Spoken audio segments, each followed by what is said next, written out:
빌립보서 1장 8절 한 절 두 번 읽겠습니다.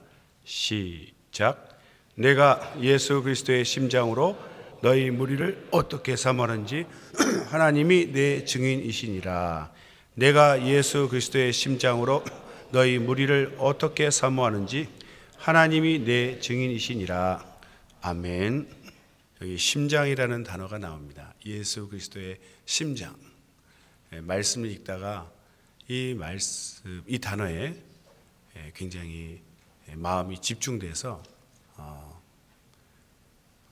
이모저모로 좀 연구를 하고 공부도 하고 여기서 은혜를 받아야 되겠다. 우리 끝날 때 부르는 물이 바다 덮음 같이 가사 중에도 주의 심장 가지고라는 그런 또 심장이라는 단어가 나옵니다. 로마서 1장 20절에 보면 하나님의 그 영원하신 능력과 신성이 그의 만드신 모든 만물에 나타난다고 되어 있습니다. 그래서 부인할 수 없다. 우리가 세상 만물을 볼 때 그냥 무심코 보는 것이 아니라 하나님이 만드셨다, 하나님이 창조하셨다라고 믿음의 눈으로 보면 정말 달리 보입니다. 그 오묘하심과 그 신묘막측하심에 정말 감탄하고 하나님께 영광을 돌리게 됩니다. 제가 아는 어떤 집사님들이 계신데, 물론 이제 연세가 많으신 분들인데요, 이분들의 특징은 이렇게 들로 산으로 많이 다니시는 분들이에요. 그때 예배를 빼먹지는 않습니다. 잘 다니시면서 근데 옛날 시각으로 보면 그저 집하고 교회만 왔다 갔다 해야지 뭐 그런 데를 다니나 뭐 이런 판단 아닌 판단이 들 정도로 옛날에는 아주 엄했죠. 그런 눈으로 볼 때 그렇게 다니니까 그래 자꾸 다니시면 돼요. 이렇게 물으니까 목사님 무슨 말씀입니까? 그 하나님이 만드신 그 만물을 보면서 정말 멋있다, 정말 아름답다라고 감탄할 때 그게 하나님께 영광이 되는 거라고. 놀랍더라고요. 그렇게 자유롭게 다니시면서 그래서 감탄으로 영광 돌려 제가 팀 이름도 붙여줬어요. 많이 다니시라고. 이렇게 정말 하나님이 만드셨다고 믿고 보면 그 우주나 별을 보든지 작은 그 미생물을 보든지 아니면 눈에 보이는 이 모든 것들에 좀 하나님의 그 놀라우신 능력이 나타나 있어서 하나님을 부인할 수 없다. 좀 하나님이 계시는구나. 하나님 아니면 누가 이런 것을 만들 수 있을까? 그렇게 깨닫게 된다는 거죠. 사실 이 몸도 우리가 공부하지 않으면 내 몸이 어떻게 생겼는지, 내 속에 어떻게 생겼는지 아무것도 모릅니다. 그냥 경험상 밥을 먹으면 소화가 되고, 더우면 땀나고, 추우면 떨고, 그래서 체온을 유지하고, 남녀가 결혼하면 또 아이가 생기고 키우고, 이 모든 것이 우리 경험으로 그냥 그런가 보다 하지만 이 육체가 얼마나 오묘한지 모릅니다. 너무나 복잡하고 정교해서 사람이 만들 수가 없죠. 아주 고급스러운 아주 자동화된 그런 집 가운데 살고 있는 것과 같은 겁니다. 손댈 필요 전혀 없는.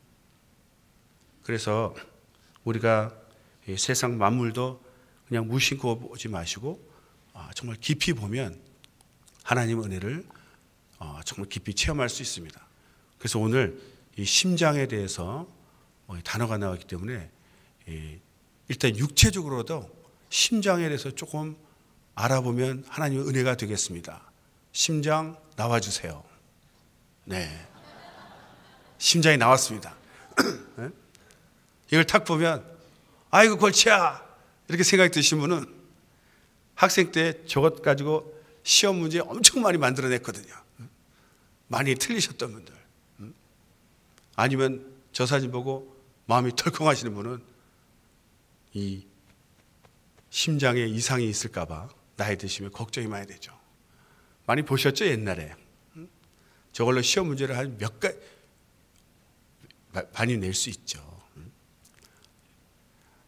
저희 심장의 구조입니다. 구조. 심장의 특징이 뭐죠? 아이 때 이것이 생겨서 한번 뛰기 시작해서 죽을 때까지 한 번도 쉬지 않고 뜁니다. 두근두근 박동을 하고. 이 심장 하는 일이 이 생명에서 가장 귀한 그 혈액을 공급하는 거 아닙니까? 펌프입니다. 펌프. 온몸에 이 혈액을 공급하는데 그 혈액 속에 뭐가 있죠? 영양물질이 있지 않습니까? 그러니까 모든 세포로 그 영양물질을 보내는 그 피를 통해서 보내죠. 그 펌프와 같은 역할을 합니다. 이게 멈추면 죽는 거예요. 이게 쿵딱쿵딱 이렇게 하면서 요즘에 이렇게 보면 막 연속으로 움직이는 것도 나옵니다. 이 혈관이 온몸에 이 세포로 연결되어야 되는데 혈관 사람 이 성인 기준으로 혈관 길이를 다 합치면 길이가 얼마나 되는지 아십니까? 1000km, 10,000km, 100m, 무려 8만 킬로미터입니다. 8만 킬로미터.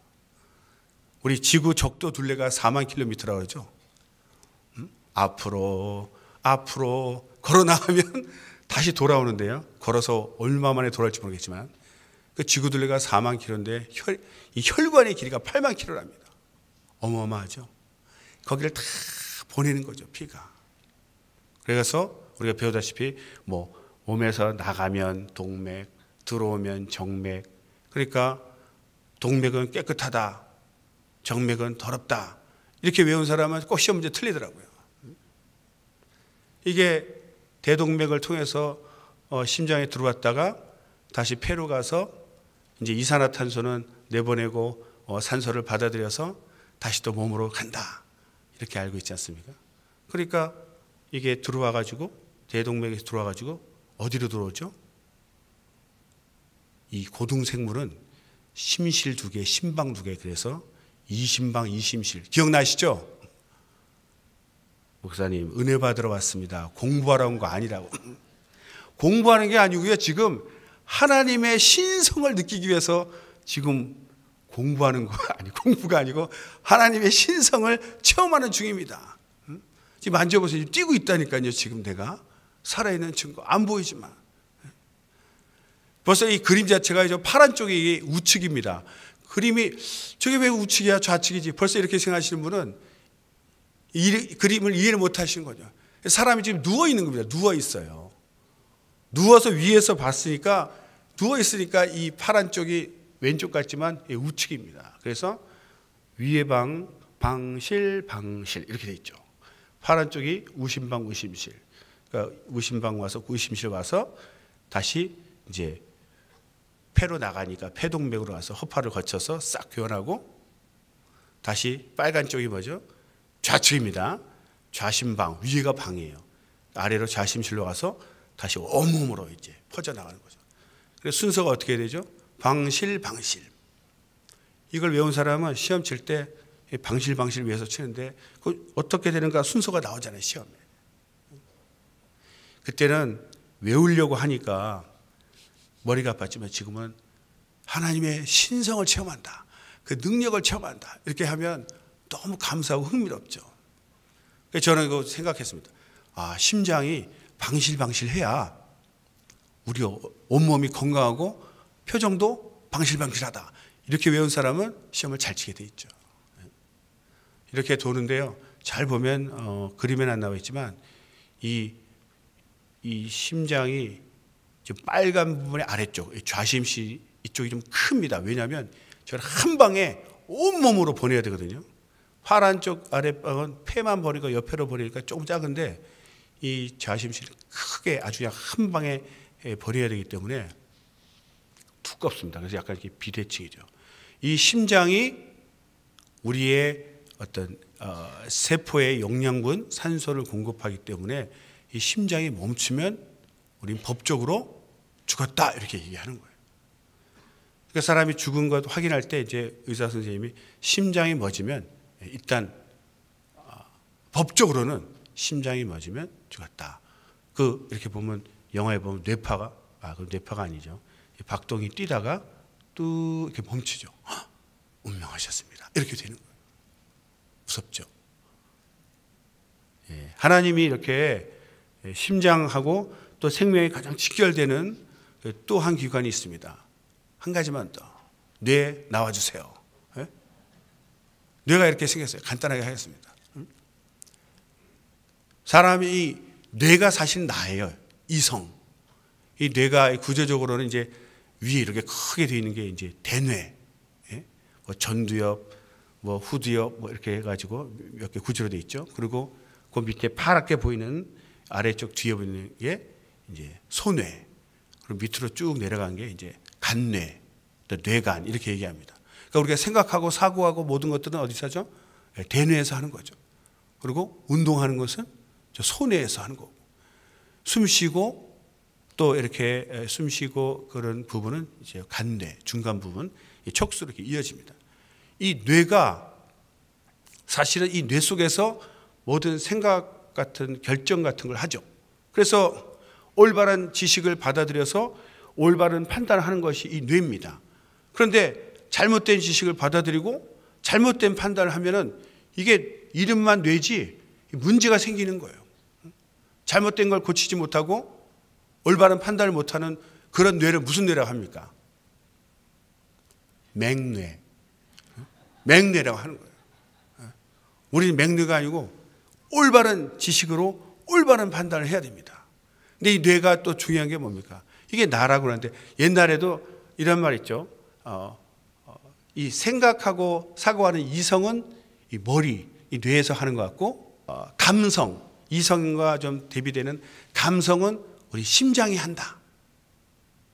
이렇게 생각하는데 사실은 아닙니다. 실제로 이 감정, 이 감성도 이 뇌에서 일어나는 겁니다. 뇌에서.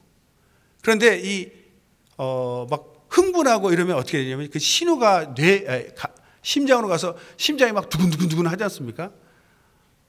이 심장이 보통 평균 1분에 60회에서 100회 정도를 정상으로 보는데 막 흥분하고 운동하고 이러면 이게 막 200회, 300회 올라가거든요. 가슴이 두근두근 하니까 사람들이 여기에 내가 있다고 생각하고 여기에 감정이 있다고 생각해요. 흥분하면 가슴 붙잡고. 아닙니다. 사실은 이건 여긴 현상이 나타나는 것이고 이 뇌에서 사고뿐만 아니라 감정이 다 일어나는 거예요. 그래서 이 뇌가 없으면요, 사실 뇌가 없으면 내가 없는 거예요. 뇌가 뭐라고요? 이 뇌입니다. 뇌. 이렇게 중요하죠. 그러니까 이 뇌가 딱 어떤 충격으로 의식을 잃어버리고 그러면 뭐라 그러죠? 우리가 식물인간 되었다. 근데 그 식물인간은 의식만 없는 거죠. 깨어나지만 않은 것이지 체온이나 숨이나 정상적으로 쉽니다. 그러니까 영양분만 이렇게 공급을 해주면 계속 살 수 있어요. 깨어날 때까지. 우리 죽었다 보지 않습니다. 식물인간 상태는. 코마라 그러죠. 이렇게. 그러나 뇌사는 좀 다릅니다.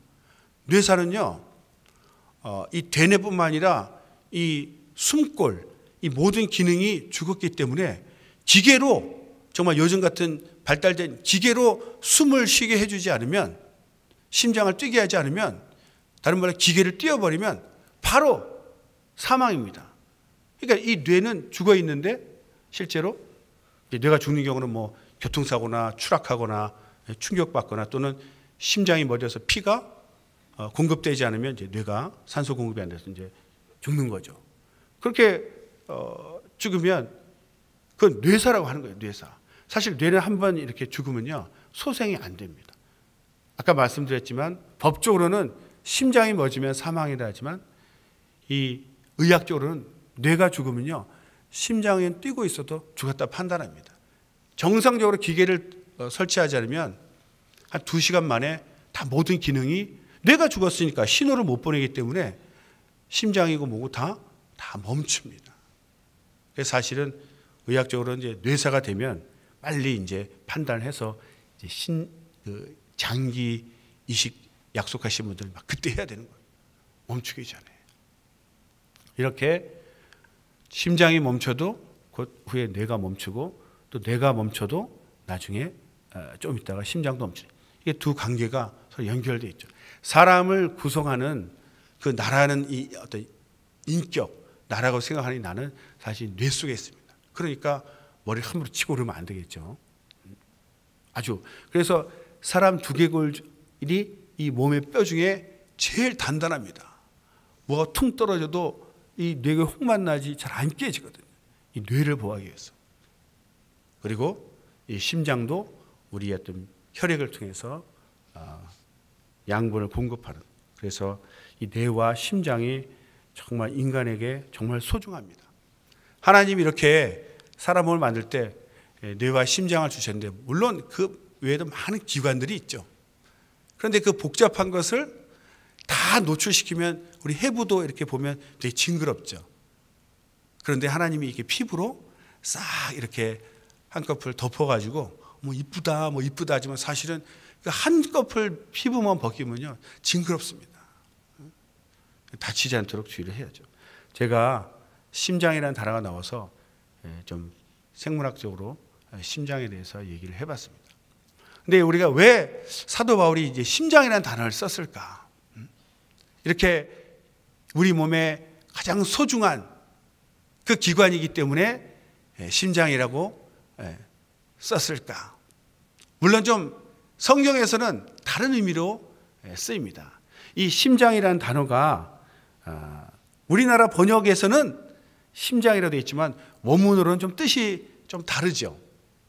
넓게 보면 같은데 원문으로 한번 보겠습니다. 이 원문이 헬라어로 하면은 발음해 볼까요? 스플랑크노이스. 밑에 헬라어 보고 읽지 마시고 위에 한글 보고 읽으시면 됩니다. 스플랑크노이스. 성가대만 읽으시네요. 네, 할렐루야. 감사합니다. 이 스플랑크노이스라고 되어 있는 이 원문이 심장에 해당하는 단어예요. 그런데 이 원래 이 단어가 내장, 그러니까 아까 얘기한 심장이나 간, 허파, 콩팥 이렇게 중요한 내장을 가리키는 단어라고 합니다. 실제로 그 신약에서는 창자라는 뜻으로 쓰였어요. 창자. 사도행전 1장 18절에 보면 그 유다에 대해서 얘기할 때 가룟 유다가 그 곤두박질 쳐가지고 배가 터져서 창자가 다 흘러나오니라. 그때 그 창자할 때 그때도 이 스플랑크노이스라는 단어가 쓰였어요. 그런데 이렇게 어떤 창자라는 뜻도 있지만 실제로 더 뜻은 뭐냐면 이 창자 외에 내부의 깊은 곳, 내부 깊은 곳. 그러니까 창자가 나왔다 이 얘기는 거의 죽었다는 얘기죠. 창자가 안에 있어야지 밖에 나오면 안 되는데 이 밖에 나온 건 죽었다는 얘기인 것처럼 이 안 깊은 곳을 얘기하는 의미로 쓰였습니다. 그래서 헬라어로는 스플랑크노이스지만 영어 성경에서는 어떻게 되냐면 옛날에 번역한 킹 제임스 버전 있죠. 킹 제임스 버전에서는 바우어이라고 써야지 그 뜻이 창자, 실제 영어 뜻이 가장 깊은 곳 이런 뜻으로 되어 있어요. 그러니까 여기서는 창자로 해석하면 안 되겠죠. 가장 깊은 곳으로 해석을 해야 됩니다. 그리고 요즘 나오는 NIV나 뉴 킹 제임스 버전 보면 affection이라고 이것은 이제 애착, 보살핌 이런 뜻이거든요. 그러니까 부모가 그 아이들을 돌아볼 때 아주 그 깊은 사랑을 가지고 보살펴주는 그런 마음, 그게 바로 이제 affection이라 하고 처음에 그 스플랑크노이스가 그런 뜻을 갖고 있다는 거예요. 그런데 한국 사람들은 저걸 애착 보살핌 이렇게 생각하지 않고 한국 이 개역 한글에서는 심장 이렇게 번역을 했어요.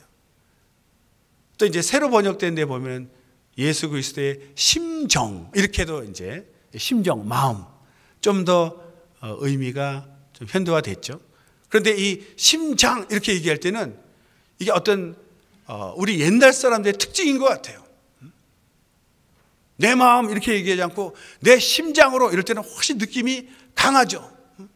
내 뜨거운 마음 이렇게도 표현하지만 내 뜨거운 심장 이렇게 얘기하지 않습니까? 내 마음 한 조각을 떼어준다 이렇게 표현하는 거고 내 심장 한 조각을 떼어준다 훨씬 더 감동이 있죠. 그래서 한글 번역에서는 이 스플랑크노이스를 심장이라고 번역을 했어요. 거기서 파생된 그 동사도 스플랑크 조마이 동사할 때 많이 나오죠. 이것도 그 부모가 어린아이를 보살피다, 애착을 갖고 돌아보다, 이런 뜻입니다. 그러니까 오늘 본문에 나오는 이 예수 그리스도의 심장으로, 이 뜻은 정말 예수 그리스도의 심장처럼이 아니라 사도 바울의 마음이, 이 빌립보 교회를 사랑하는 그 마음이 예수님의 마음, 예수님의 심장, 예수님이, 하나님이 인간들을 사랑하시는 그 애틋한 연민, 그 불쌍히 여기고, 그 부모가 아이를 볼 때 내가 지켜주지 않으면 이 아이는 죽을 수밖에 없는, 정말 아무도 돌봐주지 않을 때 내가 이 아이를 지키고 돌아봐 줘야 되겠다. 그런 그 마음이 바로 스플랑크노이스, 예수 그리스도의 심장이라는 거죠. 그러니까 사도 바울은 교회를 사랑해도, 영혼을 사랑해도 이렇게 하나님의 마음으로, 하나님의 심장으로 사랑을 했습니다.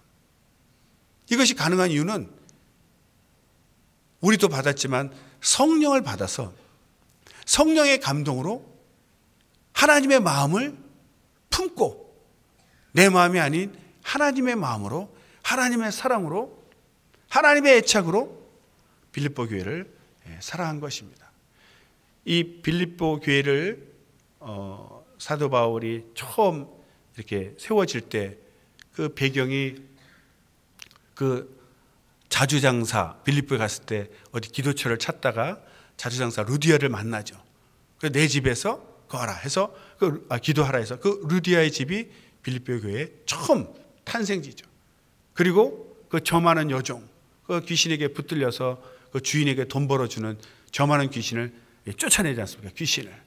그래가지고 그 여종은 자유의 몸이 됐지만 이제 사도 바울은 핍박을 받았죠. 그 풀려난 여종, 그리고 잡혀간 그 감옥의 간수와 그 가족들, 그 사람들이 이제 빌립보 교회의 초대교인이 되는 거죠. 그러니까 그들은 정말 숫자도 적고 처음에 그랬지만 사도 바울이 자기를 귀신도 쫓아주고, 그 감옥 옥토가 열려서 다 도망간 줄 알고 자살하려 할 때 살려주고, 도망도 안 가고, 그러니까 처음부터 다 의뢰받았어요, 사도 바울에게. 이 빌립보 교회와 사도 바울의 관계는 정말 끈끈한 사랑의 관계였죠. 그래서 그 빌립보서의 특징이요, 다른 이 성경에는 처음 인사말에 사도된 나 바울은, 이래서 나 사도라니까 이렇게 사도성을 밝히는데, 이 빌립보 교회는 사도란 말이 안 나옵니다. 그런 말 하지 않아도 이미 사람들이 사도 바울로부터 은혜 받고 사도임을 인정했기 때문에 굳이 내가 사도다 이렇게 밝힐 필요가 없다고 학자들은 해석합니다.